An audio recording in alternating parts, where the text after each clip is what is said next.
하나님의 말씀은 마태복음 8장 18절에서 22절입니다. 마태복음 8장 18절에서 22절 한 목소리로 합독하시겠습니다. 예수께서 무리가 자기를 애워싸는 것을 보시고 건너편으로 가기를 명하시니라. 한 서기관이 나와 예수께 아뢰되 선생님이여 어디로 가시든지 저는 따르리이다. 예수께서 이르시되 여우도 굴이 있고 공중에 새도 거처가 있으되 인자는 머리 둘 곳이 없다 하시더라. 제자 중에 또 한 사람이 이르되 주여 내가 먼저 가서 내 아버지를 장사하게 허락하옵소서. 예수께서 이르시되 죽은 자들이 그들의 죽은 자들을 장사하게 하고 너는 나를 따르라 하시니라. 아멘. 오늘은 독립 만세 운동이 일어난 지 96년째가 되는 해입니다. 여러분 혹시 기민년 독립 만세 운동이 일어난 해가 몇 년도인지 아십니까? 네, 다행입니다. 지난 24일에서 26일 동안 한국갤럽에서 성인 남녀 1005명에게 전화로 설문조사를 했답니다. 혹시나 독립만세운동이 일어난 해가 언제인지 아십니까? 그랬더니요, 여러분 1005명 중에서 몇 프로의 사람이 그 해를 알았다, 몇 프로쯤 알았을 것 같아요? 절반 넘어갈까요? 안 넘어갈까요? 예? 네. 이제 청소년은 아니고 성인들 했는데 불과 32%의 사람들이 1919년 3월 1일입니다 하는 것을 알았다는 거예요. 3분의 2의 사람들이 독립선언 만세운동이 일어난 해가 1919년인 줄 몰랐다, 그런 얘기입니다. 뉴스 보도를 봤더니 오늘 3.1절 이렇게 태극기 다는 날 아닙니까? 태극기 답니까? 물어봤더니 어떤 사람은 당연히 달아야죠. 그런데 한 젊은 남성이 인터뷰를 하는데 한 40대쯤 된 것 같아요. 부가세 납부 신고도 해야 되고 뭐 이런저런 바쁜 일이 있어서 태극기 달 엄두도 나지 않습니다. 여러분, 부가세 신고하고 삶이 너무너무 바빠서 태극기 달 겨를 여유, 마음의 어떤 그런 여유가 전혀 없다, 어떤 그런 의미겠지만은 참 그 말을 이렇게 아마 방송 인터뷰에서 본인에게 승낙해서 이렇게 인터뷰한 거 아니겠습니까? 그랬는데 너무너무 당연하다는 듯이 태연하게 태극기 안다는 것을 말하는 그 모습을 보면서, 그것도 뭐 20대 10대가 아니고 한 40대 30대 후반에서 40대쯤 되는데 참 그 모습을 보면서 너무너무 씁쓸해서, 먹고 살기 바쁜데 태극기를 개항하고 먹고 살기 바쁜데 1919년 그 해를 기억해야 하느냐? 먹고 살기 바빠서 생일도 기억하지 못하시죠? 먹고 살기 바빠서 우리 결혼한 결혼 기념일도 기억하지 못하고 살고 계시죠? 기억합니까? 못합니까? 네? 기억하세요? 네, 우리 연세드신 분들도 기억하십니까? 내가 태어난 생일, 우리가 결혼한 결혼 기념일, 아니면 또 우리 가정에, 또 교회에, 우리 나라에, 또 우리 신앙적으로 어떤 절기를 기억하고 어떤 날을 기억한다. 여러분, 도리어 먹고 살기 힘들수록, 삶이 어려울수록, 삶이 고통스러울수록 그 날을 기억하는 것이 우리의 삶을 더 행복하게 만들고 우리의 삶을 더 의미 있게 만드는 겁니다. 왜냐하면 그 일이 우리의 삶의 정체성을 제공해 주기 때문입니다. 정체성이란 말이 무슨 말입니까? 어떤 존재가 본질적으로 가지고 있는 특성을 말하는 겁니다. 우리가 한 국가에서, 이 사회에서 우리의 삶을 살아갈 때, 여러분, 우리가 단순히 음식을 먹고 그저 우리에게 주어진 인생을 엔조이 즐기며 살아가는 그것이 우리의 삶의 전부이냐? 그것이 아니라는 얘기입니다. 더군다나 우리나라가 여러분 100년 전에 일본의 침략을 받고 나라를 잃었을 때 온 국민들이 그 일에는 남녀노소 할 것 없이 모든 사람들이 다 일어나서 무저항 운동, 여러분 그래서 그것이 인도 간디에게 무저항 운동의 어떤 단서를 제공했던, 정말 세계에서 거의 최초로 폭력적이지 않고 그러면서 독립만세 운동을 불렀던 아주 뜻깊은 그런 날이 아니겠습니까? 그런 날을 기억한다는 것은 정말 우리의 삶의 의미를 다시 한번 되새기고 우리가 이 땅에 살아간다는 의미를 되새기는 너무너무 중요한 일이기 때문입니다. SBS에서 특집 다큐를 오늘 아침에 7시 반에서부터 아마 한 8시 반까지 방송했는데 저는 보지 못했습니다만은 이런 제목입니다. 꽃들의 저항, 조선 기생들의 만세 운동, 이런 제목입니다. 조선 시대의 기생들이, 여러분 기생이 있지 않습니까? 그 기생들이 이 만세 운동에 참여했는데 3월 19일부터 4월 중순까지 한 달 반 이상을 많은 전국에 수천 명의 기생들이 일어나서 이 만세 운동에 앞장서고 참여했다, 그런 얘기입니다. 보니까 어느 신문에 봤더니 일본 사람들이 이 독립 3월절 이 얘기를 하면서 기생들도 독립 만세 운동에 참여했다. 그러면서 참 죄송합니다. 참 저런 어떤 하찮은 사람들조차도 여기에 참여할 정도로 이 독립 만세 운동은 별 볼 일 없는 운동이었다라는 폄하하기 위해서 그런 일들을 했다는 것. 여러분 그런데요, 해주 기생들은 손가락을 깨물어 피로 태극기를 그리기도 했다고 합니다. 그리고 기생 박봉선이라는 사람은 보석과 폐물을 팔아서 독립운동 자금을 댔는데 백범 김구 선생님이 그녀에게 친필로 감사 인사를 보내면서 건국 영웅이다, 이런 표현까지 썼다고 합니다. 얼마나 그 사람들이, 그녀들이 독립운동을 위해서 열심히 애쓰고 노력했던 그런 삶의 모습을 우리가 단적으로 이해할 수 있는 삶의 모습입니다. 우리 사람들은 인생을 살아가면서 여러분 우리에게 주어진 삶의 자리에서 어떤 삶을 살아가느냐, 무엇을 위해서 살아가느냐라는 것보다 내가 지금 어떤 자리에 앉아 있는가, 그 자리에서 어떤 삶을 살아가느냐, 그런 문제보다는 어떤 자리에 앉아 있느냐, 우리가 그것을 더 중요하게 생각하며 살아가는 것이 우리의 삶의 모습. 그래서 내가 무엇을 하고 있는, 직장은 어떤 직장이냐, 학교는 어떤 학교를 나왔느냐, 내 가정은 어떤 가정이냐, 우리는 이런 가문이다. 어쩌면 여러분 우리는 그런 내가 쓰고 있는 감투, 내가 입고 있는 옷, 내가 살고 있는 삶의 자리, 그것을 훨씬 더 중요하게 생각합니다.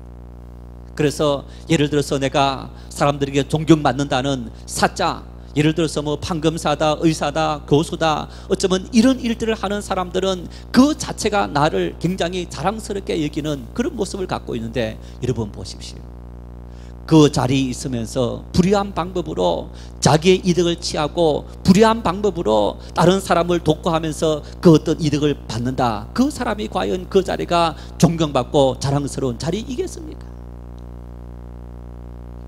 청소부 하는 일들이 창피하고 여러분 다른 사람에게 내놓기 어려운 그런 자리입니까? 수천만 원, 수억을 자기 어떤 불의한 방법으로 챙기는 그 사람보다 길거리 던져진 어떤 가방을 경찰에 신고했는데 그 속에 수백만 원, 수천만 원의 돈이 들어있는, 여러분 그것을 정직하게 신고하고 원주인에게 찾아주는 그 청소하시는 분이 훨씬 더 인생을 의미있게 살고 존경받을 만한 그런 삶이 아니겠습니까? 우리의 삶에 여러분 오늘 내가 입고 있는 옷, 내가 살고 있는 삶의 자리, 내가 어떤 직장 생활을 하고 그리고 내 위치가 어떤 위치에 있느냐, 여러분 그것보다 더 중요한 것은 나에게 주어진 삶을 내가 어떤 모습으로 무엇을 위해서 살아가느냐, 그것이 훨씬 더 중요하다는 것. 비록 내 인생이 기생으로 살아가는 그 삶이지만은 나라가 함께 독립만세 운동을 일으키고 나라가 나를 필요할 때 내 작은 힘들을 모아서 내가 그렇게 모았던 돈들을 독립운동을 위해서 희사하고 내어놓을 수 있다면 여러분, 그 삶이 사람들에게 존경받고 인정받아야 될 그런 삶이 아니겠습니까? 우리는 오늘 하나님 앞에 하나님의 자녀로 부름을 받았습니다. 그리스도인으로 부름을 받았습니다. 믿음의 사람으로 부름을 받았습니다. 여러분, 이것이 하나님 앞에서 엄청난 축복임을 믿을 수 있기를 바랍니다. 나는 하나님의 자녀다. 여러분, 그러나 이것보다 더 큰 축복이 있습니다. 하나님의 자녀다는 그런 어떤 나는 하나님의 자녀라는 그 삶의 자리보다 이제는 하나님의 자녀로서 나는 어떻게 살 거냐? 하나님의 자녀로서 나는 그리스도인으로서 부름을 받았는데 그리스도인은 어떻게 사는 것이 참된 그리스도인의 삶의 모습이냐? 우리가 그리스도인다운 삶을 살아가는 것이 어떤 삶인지 그 삶을 살아갈 때 하나님께서 우리에게 더 큰 은혜와 그리고 더 큰 영광과 더 큰 축복을 내리시는 줄 믿을 수 있기를 바랍니다. 예수님은 오늘 우리에게 두 종류의 사람을 보여줍니다. 이 두 종류의 사람을 통해서 우리에게 참된 그리스도인, 부름받은 그리스도인이 어떤 삶을 살아가야 하는지 우리에게 분명하게 말씀해 주고 있습니다. 먼저 한 사람은 서기관입니다. 우리 본문 19절 말씀 같이 읽겠습니다. 한 서기관이 나와 예수님께 아뢰되 선생님이여 어디로 가시는지 저는 따르리이다. 여러분, 예수님께서 서기관에게 이 말씀을 들었다는 것은 정말 엄청난 말입니다. 마치 예수님의 사역에 천군 만마를 얻은 것처럼 그 정도로 엄청난 말이기도 한 겁니다. 왜? 이 당시 예수님의 사역을 따라다니면서 계속적으로 예수님의 사역을 방해한 사람들이 누굽니까?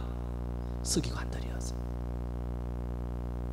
예수님이 가서 복음을 전하고 말씀을 전하는 곳곳마다 거기에 꼬투리를 잡고 문제화시키면서 자꾸 따지면서 복음 전하는 글들을 방해하고 그리고 글들을 다 막아버리고 결국은 예수님을 십자가에 못 박히게 한 글들의 앞장선 인물들이 바로 이 서기관들이었던 겁니다. 서기관은 어떤 사람들이냐?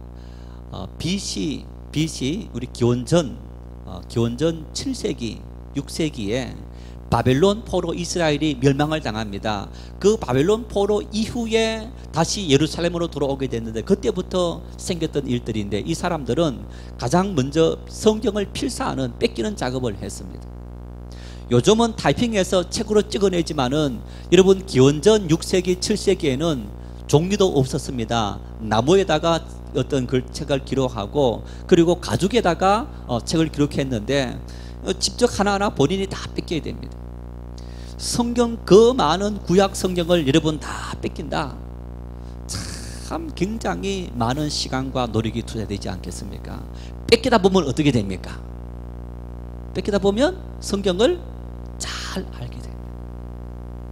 그리고 열심히 잘 뺏기고 계속적으로 뺏기다 보면 한 번, 두 번, 세 번 반복하다 보면요, 그 성경을 깨닫게 되고 알게 되고 기억하게 되고, 그러다 보니까 이 사람들이 이 하나님의 말씀의 율법의 전통을 세우는 사람이 되고 나중에는 유대 사회에서 어떤 존경받는 히브리 말로 랍비가 되었던 겁니다. 랍비.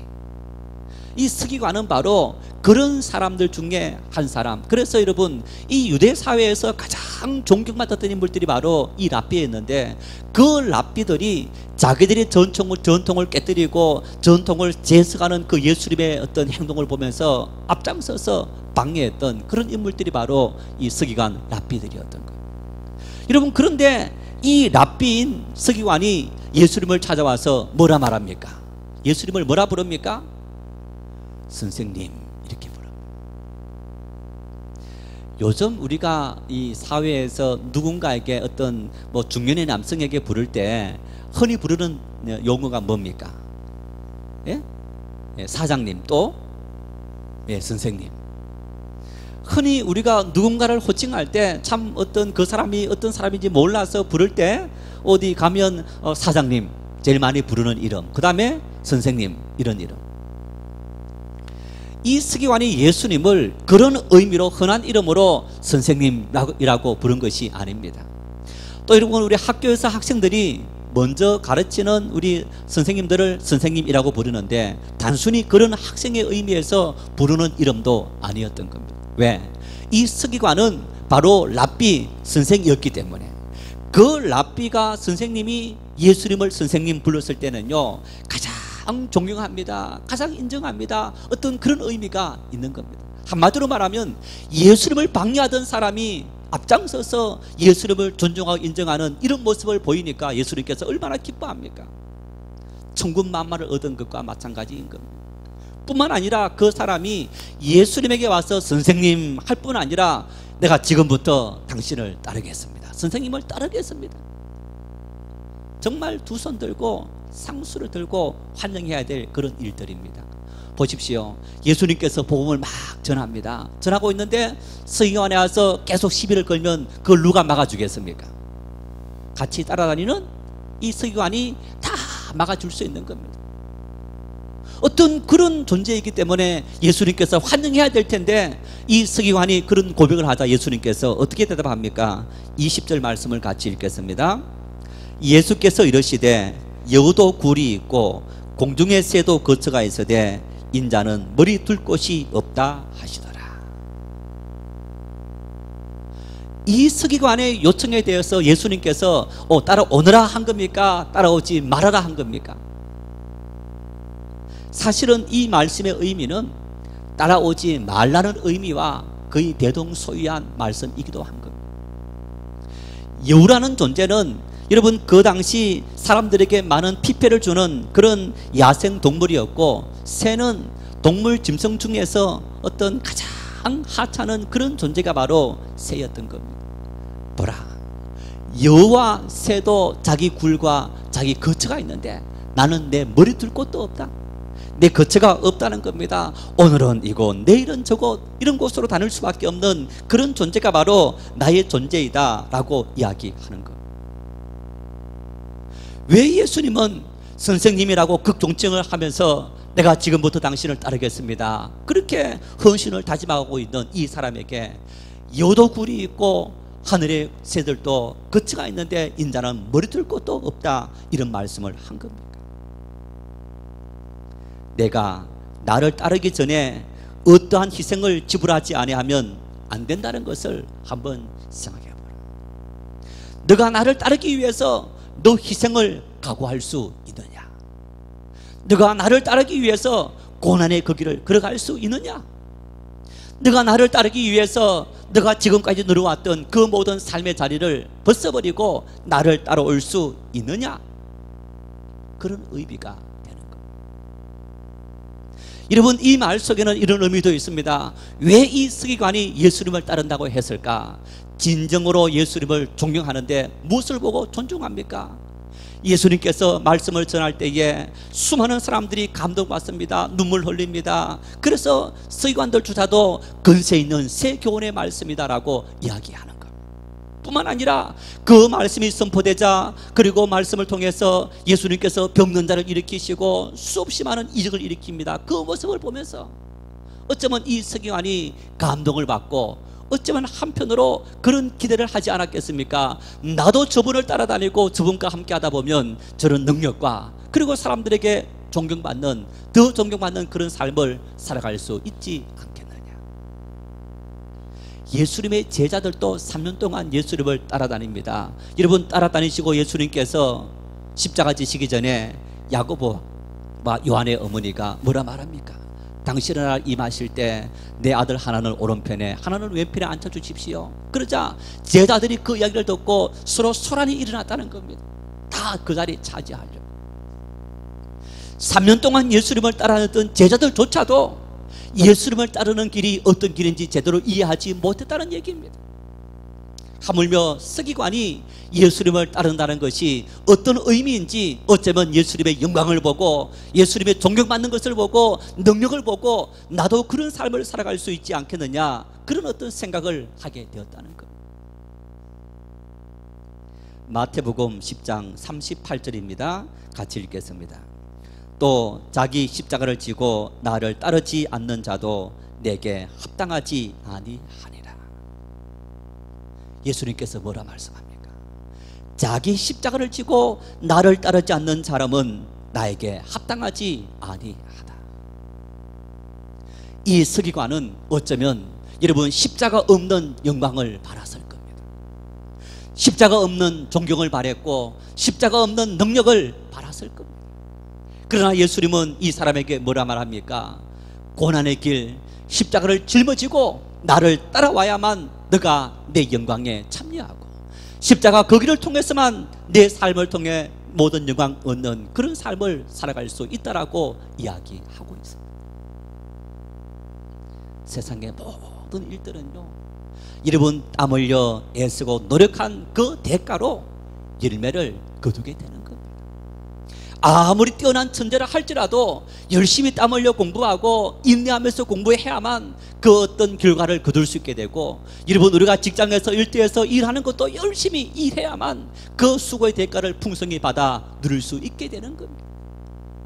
수고한 만큼, 애쓴 만큼, 노력한 만큼, 참고 견딘 만큼 그런 것을 누릴 수 있는 것처럼 예수님께서도 말씀하시는 겁니다. 노력 없는 영광, 고난 없는 영광, 고통 없는 영광이 없다. 나를 따른다 할지라도 너희가 그 모든 고난의 길, 십자가의 길, 그것을 짊어지고 나를 따를 수 있느냐? 만일 너 마음속에 그런 생각을 가졌다면 그 모든 것을 다 내려놓고 나를 따르라, 그런 의미가 되는 거예요. 예수님 믿었더니 누구는 병을 고쳤다 하더라. 예수님 믿고 기도했더니 어떤 사람은 하나님께서 축복해 주셔서 큰 부자가 되었다더라.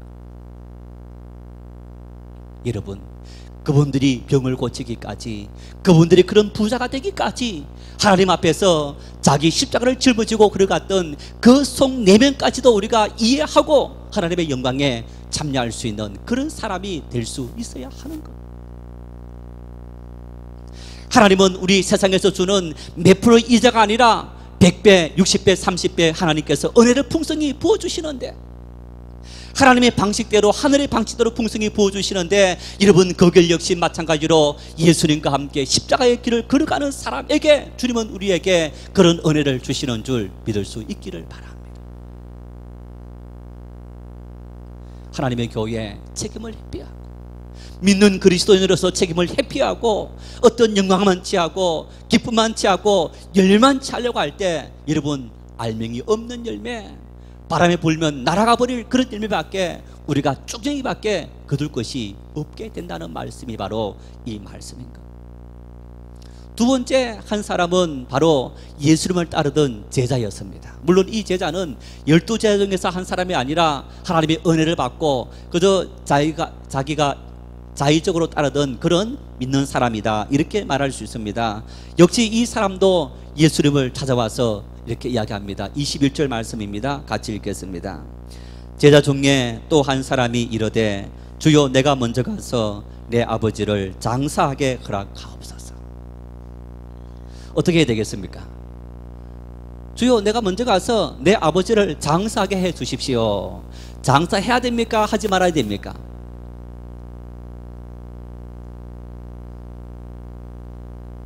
예수님 답변을 먼저 볼까요? 22절 말씀입니다. 시작. 예수께서 이르시되 죽은 자들이 그들의 죽은 자들을 장사하게 하고 너는 나를 따르라 하시니라. 장사하고 오너라 한 겁니까? 장사하지 말고 나를 따르라 하신 겁니까?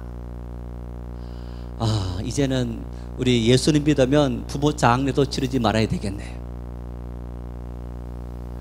우리 복음이 우리나라에 전파될 100년 전에 지금도 여러분 우리 남자들 중에서는 제사 때문에 교회 오지 않는 분들이 많이 있습니다. 사실 그 제사는 세계에서 우리나라밖에 하지 않는다 할 정도로 참 유일무이한 나라다 할 수 있는데, 여러분 우리 이것이 마치 참 하지 않으면 어떤 불효한 일이고 뭐 그런 거 볼 수 있는데, 조선을 개국하면서 어떤 사람들의 관심을 다른 곳으로 옮기기 위해서 사실은 이 제사제도를 도입했다라고 할 수 있는데, 어쨌든 여러분 이 말씀을 우리가 잘못 이해하면 굉장히 우리가 이 말씀을 통해서 오해할 수 있는 그런 말씀이기도 한 겁니다. 성경은 예수님 하나님께서 우리에게 주신 십계명의 말씀 보면 두 돌판을 주셨는데, 한 돌판에는 네 가지 계명이 있는데 하나님을 향해 지켜야 될 인간의 어떤 의무가 있고, 또 한 돌판에는 6가지 계명이 있는데 사람과 사람 사이에 지켜야 될 계명이 있습니다. 그 중에서 제1번째 계명이 뭐냐? 내 부모를 공경하라. 내 부모를 공경하라. 예수님을 많은 사람들이 찾아와서 우리가 어떻게 하면 되겠습니까? 물었을 때 예수님은 그 율법의 말씀을 풀어서 설명하면서 내 부모를 공경하라. 그리고 부모를 공경하지 않는 사람에게 어떻게 말합니까? 고르반 하나님께 드렸습니다. 내가 하나님께 드렸기 때문에 부모를 공경할 것이 없습니다. 여러분, 그 젊은이에게 너가 하나님께 드렸다는 것을 핑계로 내 부모를 공경하지 않느냐? 내 부모를 먼저 공경해라. 예수님은 그렇게 말씀을 하셨는데 갑자기 여러분 이 말씀 속에 선생님, 주님, 내 부모가 지금 죽었는데 내가 내 부모를 먼저 공경하고 그리고 주님을 따르게 해 주십시오. 아니, 죽은 자들은 죽은 자들로 하여금 그들로 장례하게 하고 너는 가지 말고 나를 따르라. 아니, 어떻게 이런 말씀을 할 수 있는 겁니까? 여러분, 어쩌면 우리는 지금 문자로 기록된 이 책을 보다 보니까 이 당시 예수님과 제자 사이에 어떤 환경이 있었는지, 상황이 있었는지 우리가 전혀 이해하지 못하고 있습니다. 어떤 상황이 있었을까? 저희들은 참 한편으로 쉽게 이해하고, 저는 이 말씀이 가슴에 아주 깊이 와 닿습니다. 대학을 졸업하고 대학 중에 이제 목회자가 되어야 되겠다, 그런 결단을 하고 이렇게 신학교를 가야 되겠다 했는데, 아주 가난한 중에 또 대학 1학년 때 아버지가 돌아가시고 장남으로서 동생도 있고 또 어머니도 이렇게 보살펴야 되고, 그런 어떤 갈등과 고민 속에 있으면서 하나님, 어떻게 하면 좋겠습니까? 내가 지금까지 몇 년을 그렇게 기도했는데 하나님, 나에게 주어진 시간들 중에서 일부라도 부모님을 이렇게 공개하고 그렇게 신앙을 하면 되지 않겠습니까? 참 그렇게 한참 고민했던 그런 시절이 있었고, 또 그런 생활을 하다가 신학교를 오게 된 저 경우에 이런 경우들을 굉장히 많이 이해할 수 있는 겁니다. 이 말씀은 이런 의미가 있습니다. 내 부모를 먼저 가서 장사하게 해 주십시오. 이 얘기는 어떤 조경학자가 이 말씀을 이렇게 해석합니다. 부모님이 지금 생존해 있는데, 주님, 내가 가서 부모님이 생존해 계시는 동안에 부모님을 공양해서 잘 모시다가 이분이 돌아가시면 장례까지 다 치르고 그때 내가 주님께 와서 주님을 따르겠습니다. 교회 일 좀 하시죠. 봉사 좀 하시죠. 헌신 좀 하시죠. 목사님, 장로님, 권사님, 우리 집안 일도 해야 되고 부모도 모셔야 되고 이런저런 일들이 많습니다. 너무 바쁩니다. 그 일 다 끝나면 그러면 내가 교회 가서 봉사하겠습니다. 이런 의미인 겁니다. 요즘 여러분 장수하시는 부모님들 몇 세까지 사십니까? 예? 예, 평균이 80이 넘습니다. 90, 100세가 보통입니다. 이제는 거의 90, 100수까지 하는 그런 시대가 된 겁니다. 그러면 자식이 나이가 몇 살 됩니까? 예, 부모님이 80이 되면 자식은 아마 50에서 60이 되고, 부모님이 90이 되면 자식이 70이 되는 시대가 된 겁니다. 여러분, 70이 되어서 내가 이제 부모님 장례 다 끝났으니 하나님 앞에 와서 봉사하겠습니다, 할 수 있겠습니까? 없겠습니까? 이제는 자기 몸도 겨우 겨누면서 살아가야 될 그런 세대가 되어버렸고, 그런 상태가 되어져 버린 겁니다. 여러분, 이 사람에게 예수님은 바로 그런 의미로 대답하신 겁니다. 그런 상황에서 이 말씀이 이루어지게 되었다는 겁니다.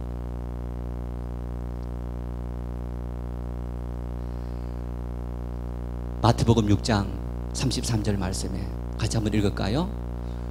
그런즉 너희는 먼저 그의 나라와 그의 의를 구하라. 그리하면 이 모든 것을 너희에게 더하시리라. 너가 먼저 그의 나라와 그의 의를 구하면, 하나님의 나라와 하나님의 의를 구하기 위해서 너 모든 삶을 헌신하고 나를 따라오면 내가 너 인생의 모든 것을 다 책임져 주겠다. 저는 기도할 때 이런 기도 많이 합니다. 하나님, 제가 주님의 일을 전적으로 할 수 있도록 가족과 그리고 식구들에게, 형제들에게 하나님께서 은혜를 베풀어 주시고, 제가 그들을 돌보지 못하고 그들에게 도움을 주지 못하지만 하나님께서 능력의 손길로 그들과 함께 해 주십시오. 여러분, 제가 잘 도와주겠습니까? 하나님께서 더 잘 도우시겠습니까? 하나님께서 더 잘 도우시는 거예요. 제가 고민하면서 몇 년 동안 직장생활을 했지만은 여러분, 그것으로 도와주었던 그것하고 그 이후에 하나님께서 베푸셨던 그 손길하고는 비교할 수 없다는 얘기입니다. 하나님은 하나님의 방법대로 우리의 모든 삶을 다 이끌어 가시고 있더라는 얘기입니다. 예수님은 이 한 제자에게 이야기합니다. 네가 그 모든 근심을 갖고 있느냐, 세상의 모든 염려를 갖고 있느냐, 근심하지 말고 나를 따르면 내가 너 인생의 모든 것을 다 책임져 주리라. 하나님의 은혜가 임했을 때 여러분, 우리는 고민합니다. 하나님의 은혜가 임했을 때 우리는 생각합니다. 하나님의 은혜가 임했을 때 이런저런 여러 가지 여건을 따지고 하나하나 고려해서 나는 이런 이유 때문에, 이런 이유 때문에, 이런 조건 때문에 나는 따를 수 없어, 나는 할 수 없어, 여러분, 그런 절망과 그리고 포기하는 마음을 우리가 갖게 되는 겁니다. 그런 이 제자에게 즉시 나를 따르라, 포기하지 말고 중단하지 말고 미루지 말고 너희가 나를 따르라. 다시 말하면 너 인생의 최우선적인 삶의 순위를 바로 하나님의 나라와 의를 위해서 살아가는 것을 최우선 순위로 삼아라 라고 이야기하고 있는 것. 예수님의 따르는 영적인 일이 여러분, 우리의 삶에, 우리 인생의 최우선적인 과제가 될 때 주님께서 그 일을 통해서 영광 받으시고 그 일을 통해서 우리에게 은혜를 베푸시는 그런 하나님이시다. 우리 육체는 과거의 육체 일을 기억하고 있기 때문에 늘 육체 일에 주저앉고 싶습니다. 여러분, 우리가 인생을 살아가면서 우리가 보고 경험한 일들이 영적인 일들이 아니라 육체적인 일들이 많으면 많을수록 어떤 하나님의 은혜가 임하고 결단할 때 하나님의 영적인 일보다는 자꾸만 육체적인 방법대로, 이성의 방법대로 결정하고 선택하고자 하는 그런 경향을 갖고 있는 겁니다. 그런 주님의 제자에게 주님께서 그 모든 생각을 다 내려놓고 너는 즉시 나를 따르라.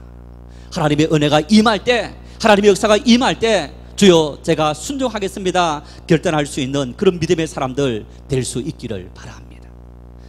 갈라디아서 1장 16절 17절입니다. 같이 읽겠습니다. 그의 아들을 이방에 전하기 위하여 그를 내 속에 나타내시기를 기뻐하셨을 때에 내가 곧 혈육과 언언하지 아니하고 또 나보다 먼저 사도된 자들을 만나려고 예루살렘으로 가지 아니하고 아라비아로 갔다가 다시 다메섹으로 돌아갔노라. 이 말씀은 바울 사도의 고백입니다. 바울 사도가 예수님 만났을 때, 예수님께서 그를 불렀을 때 그 이후에 그가 어떤 행동을 했느냐라는 것을 보여주는데, 여러분 이 말씀 속에 보십시오. 그 아들을 이방에 전하기 위해서 그를 내 속에 나타내시기로 기뻐하셨을 때 내가 혈육과 언언하지 아니했다. 뿐만 아니라 나보다 먼저 사도된 자들을 만나려고 예루살렘으로 가지 아니했다.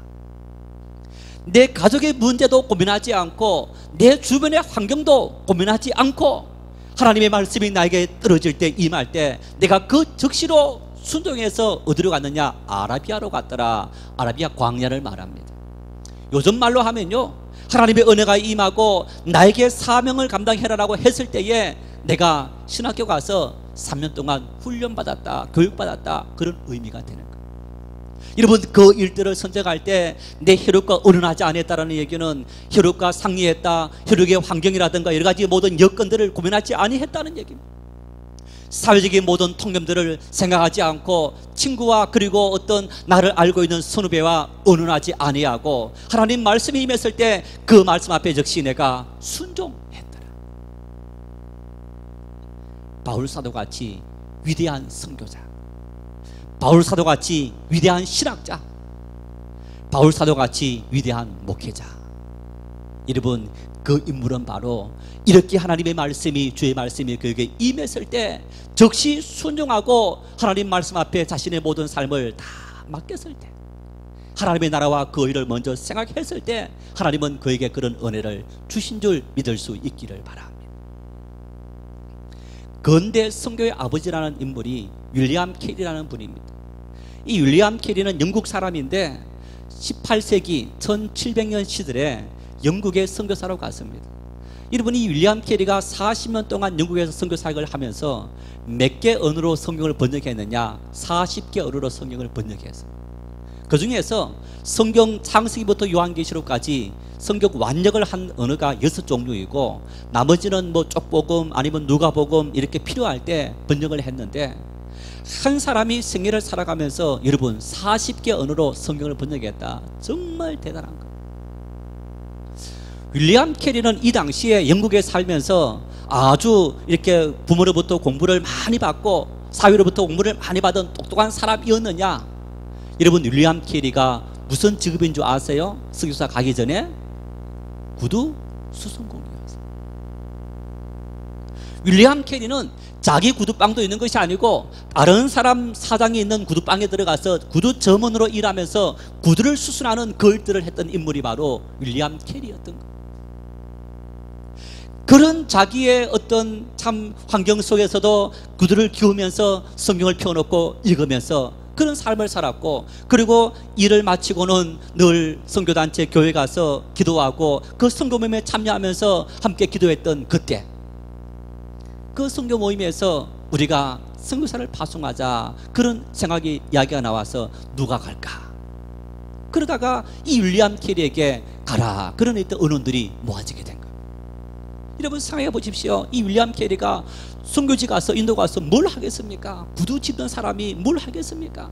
그러나 윌리엄 캐리가 그 즉시 순종하고 떠났을 때 하나님은 그를 통해 40년 동안 40개 언어로 성경을 번역하는 그런 놀라운 역사를 이루게 했던 그런 하나님의 역사였던 것을 볼 수 있습니다. 내가 무엇을 하든지, 내 위치가 어떤 위치인지, 내 삶의 자리가 어떤 삶의 자리인지, 여러분 우리의 능력을 따라서 주님은 우리를 사용하시는 것이 아니라 우리의 모든 능력을 내려놓고 하나님의 손길 앞에 우리의 모든 삶을 맡길 때 주님은 주님의 능력으로 우리를 쓰시는 줄 믿을 수 있기를 바랍니다. 바울 사도가 고백합니다. 내가 약할 그때에 곧 강함이니라. 내가 모든 것을 내려놓고 내 힘으로 아무것도 할 수 없는 존재입니다. 자기를 내려놓고 내려놓을수록 하나님은 더 크게 바울 사도에게 역사하셔서 그를 사용했던 그런 하나님의 손길. 오늘 내가 어떤 옷을 입고 있고 어떤 삶의 자리에서 살고 있느냐, 그것이 중요한 것이 아니라 여러분 우리가 좁은 문, 좁은 길을 선택할 때 주님은 그 길을 우리를 통해 사용해 주시고 영원한 생명의 길, 영광의 길로 인도하시는 그런 주님이시다.